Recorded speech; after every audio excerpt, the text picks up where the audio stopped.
Managing change. My name is Lulanga Sydney. I'm a tutor for managing change. The code for managing change is MCH0S3. Managing change mostly looks at organizations, and in this particular course we'll look at the impact of change in an organization. There are three major areas that we'll be focusing on. We'll be focusing on people, structure, and technology. Now, in this particular course, we'll look at both internal and external forces of change, how these external forces of change impact changes in the organization, and how the internal forces of change also impact the organization. Now, on external forces of change, we are mostly looking at competition, government programs, economic conditions, technology. Internal forces of change, we are looking at the internal operations within the organization, the impact of external environments on the organization, how that affects the operations of the organization. So, change management. What is change management? It's a process. Here we are talking about a process, we are talking about tools, we are talking about techniques to manage the people side of the organization. Okay, and then to achieve the required business results. So change management mostly talks about how people are managed in the organization, what systems are in place to ensure that people are supported as initiators, catalysts, and products of change. So agents of change in an organization are mostly three agents. There is the issue about managers. Now, managers, we have all lumped them together. Now, managers come at different levels on different categories, but we have put them all together. And then the staff specialists and the outside consultants. Those are the three agents of change that we find in an organization. Now, change management, it looks mostly at two levels in an organization. It looks at the organization itself, and it also looks at people at individual level. At organizational level, it looks at how the organization prepares itself for change, how it manages change, and how it reinforces change. On individual level, change management looks at the awareness of change by an individual, the desire for change, the knowledge of change, the ability to participate in that change, and the ability to reinforce that change takes place. So on the organizational change or organizational level, we look at three major factors. We are looking at the current situation, the transition state, and the future state. So in the current state, we are mostly asking ourselves how things are done today. Can things be done better? Okay? How can we move from this position that we find ourselves to a better position? That's a transition state. And then the future, how will things be done tomorrow or in the near future? Can things continue this way, or things can be done differently? So there are also some consequences for not managing the people side of change. If you don't manage it well, there will be no lower or very poor productivity. There will be passive resistance. There will be active resistance. Passive resistance is where employees tend to do the minimum. They do not initiate anything. They do not suggest anything. They just do what they are asked to do, nothing less, nothing more. They don't contribute anything apart from what they have been asked to do. Active resistance is where you find employees downing tools, protesting, either in an nonviolent way or a violent way. Then you also find that there is a high labor turnover or employee turnover in an organization. You also find that employees are not interested in what is happening around. They are only interested in getting their pay. You also find there are a lot of arguments, unnecessary arguments, and sometimes there are also necessary arguments where employees try to force some change. You also realize that most of the people will be on sick leave. They'll be taking sick leave even when they are not sick. Employees will find every reason not to show up for work. You may also realize that the changes that are initiated are not fully implemented. Employees tend to survive through work. So they try to do as little as possible and try to find something that is more meaningful elsewhere. The employees tend to continue doing work or implementing odd ways of doing things. The employees will be reluctant to utilize or to put into effect any new methods. Then you realize also that the change that is being proposed is literally scrapped.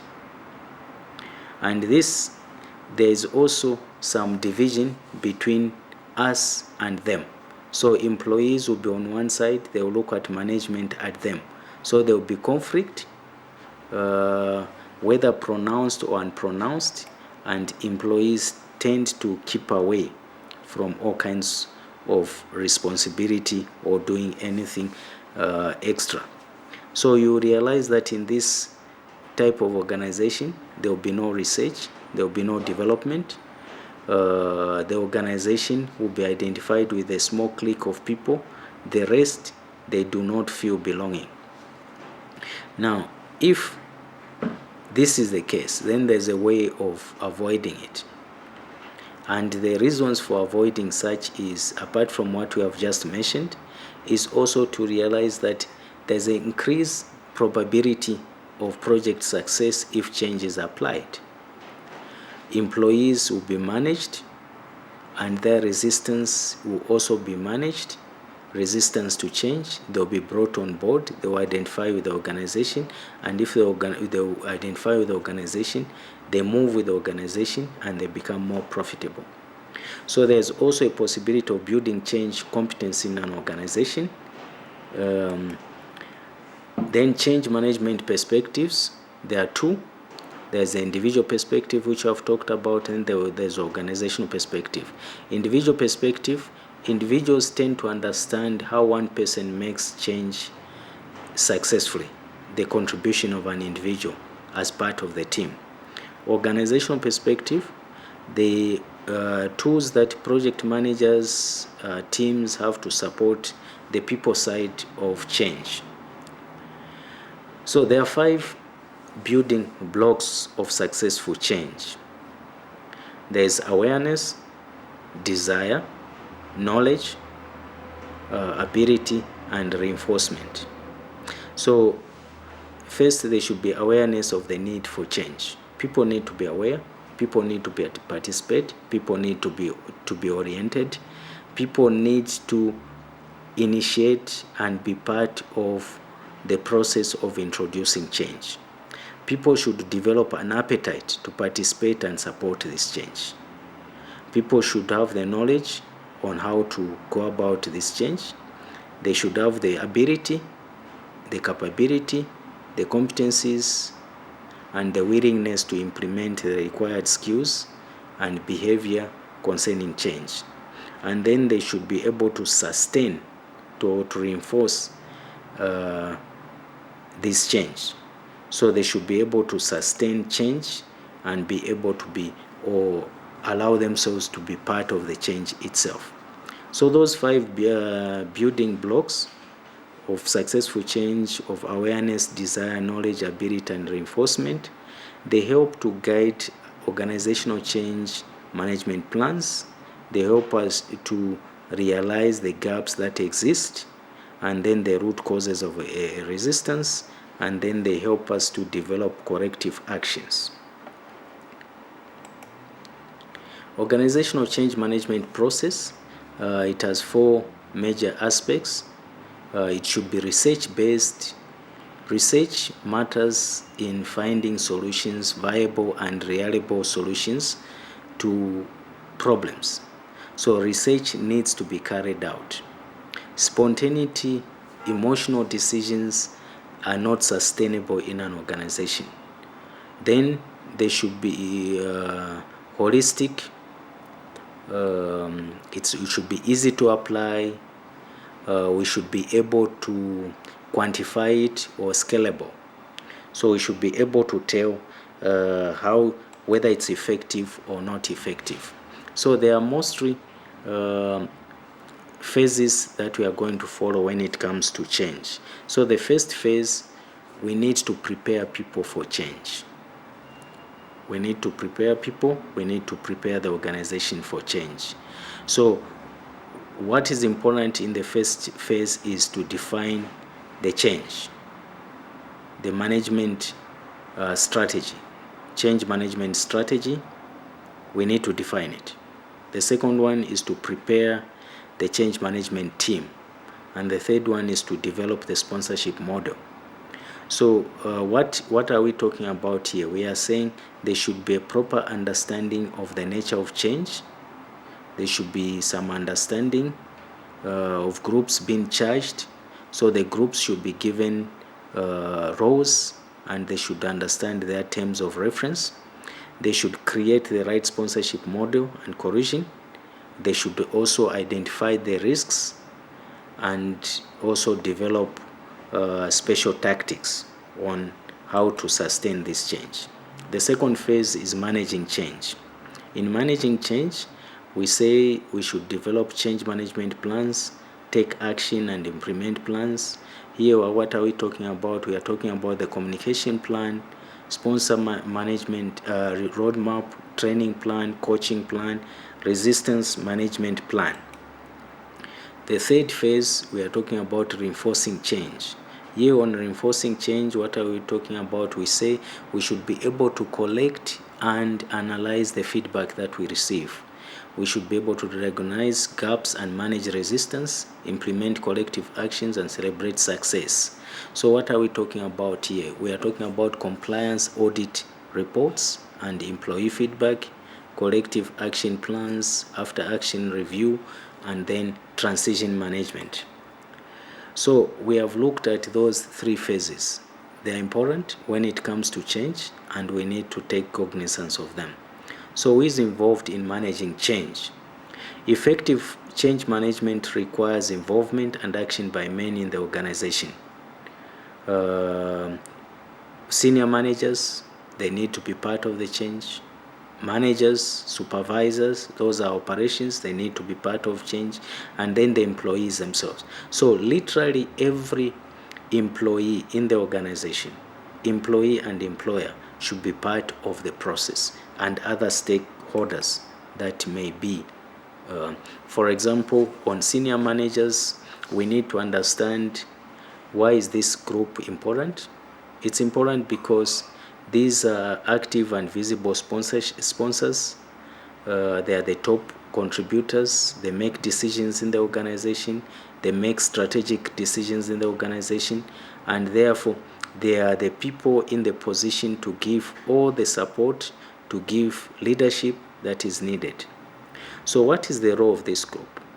This group, they need to actively and visibly participate in this change, and then they need to build a needed cohesion of sponsorship with peers and other managers, and then they need to communicate about change effectively with the employees.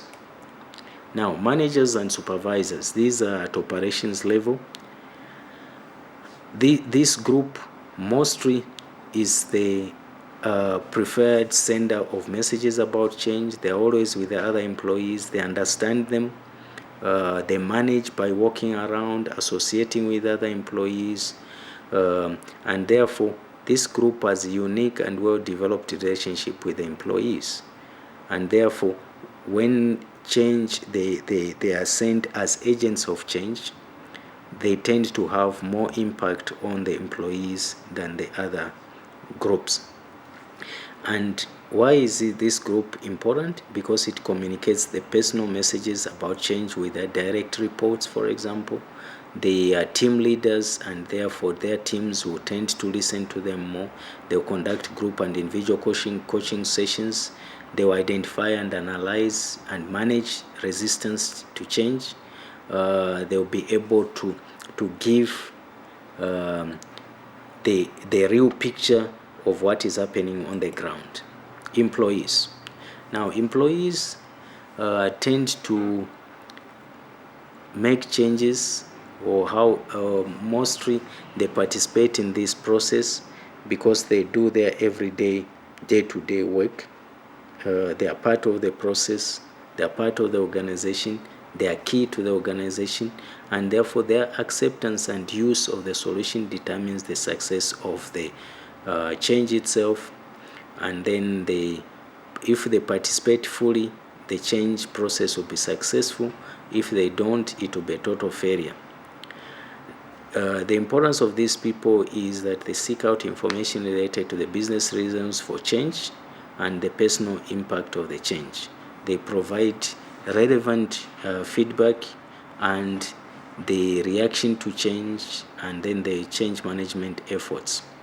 They tend to take control of personal transition, and employees are key when it comes to change.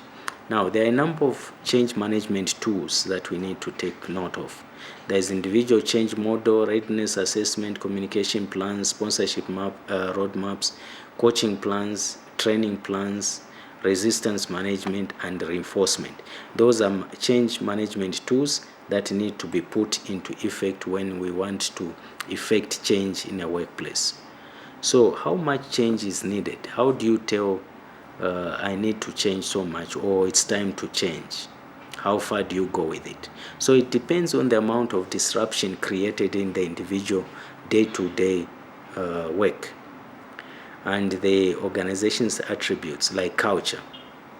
Can organizational culture adjust or be adjusted to meet the needs and the demands of today? Can work be made more friendly, more user-friendly, worker-friendly? What about the value systems? And then history, the past changes, what has happened? So what have we learned? How do we implement change? Now, there are a number of business management steps that we need to take note of as we implement change, organizational change, or managing change in an organization. We need to look at whether there's a problem, and if there's a problem, what opportunity exists. What plans or planning can we put into effect, or what plans do we have in place? How do we design the solution to this problem? We look at the issue about development and then implementation. So we need to take note of all that. And then the change management process, we look at the assessments, the analysis, analyzing the problem, identifying the problem, analyzing the problem, offering solutions to the problem, then the team and the sponsors, the means of communication, coaching and feedback, and then resistance management. Resistance to change. What could be the causes of resistance to change? Why do people refuse change? One of them is fear. Fear can come out in different forms. For example, fear of personal loss, fear of the unknown. So the uncertainty and ambiguity could be another one, because we are not so sure about the future. The future remains ambiguous, and then we lack faith in change. Techniques for reducing resistance, for example, one of the things is we need to give as much information as possible, educate people, communicate with people, negotiate with people, and then We can also use manipulation, for example. We can also facilitate and support people, participate and coerce lobbying. Now, techniques for managing change, there are a number of them. For example, there's a structure, technique, technology, people. So, for example, on a structure, we look at authority, coordination, centralization. Technology, the processes, the methods and equipment, and people, we look at the attitudes, expectations, behavior. What about organizational development techniques? There's what you call intergroup development. Intergroup development is key because people are put in clusters, they associate with different clusters, and those groups tend to complement each other, appreciate each other, they support each other, and therefore the group members, apart from getting support within the group, they also realize that they are part of the bigger picture. Then the process consultation, where enough consultation is made and everybody is involved from the initial stages, implementation stages, rolling out change, analyzing change, everybody is involved. And then the survey feedback, where we get the data and the information concerning the change that is about to come or being implemented or that has just been implemented. And then team building. In conclusion, what we have realized in this particular course is that change management focuses on the people side of the organizational change. It involves both the individual and organizational perspective. It requires action and involvement by leaders, senior managers, employees throughout the organization. Change management is the people side. It's managing people, looking at the social aspects of people, the technical aspects, the holistic picture of people. And then we also realize that change is most effective when it's launched at the beginning of a project and it's integrated in the organizational activities.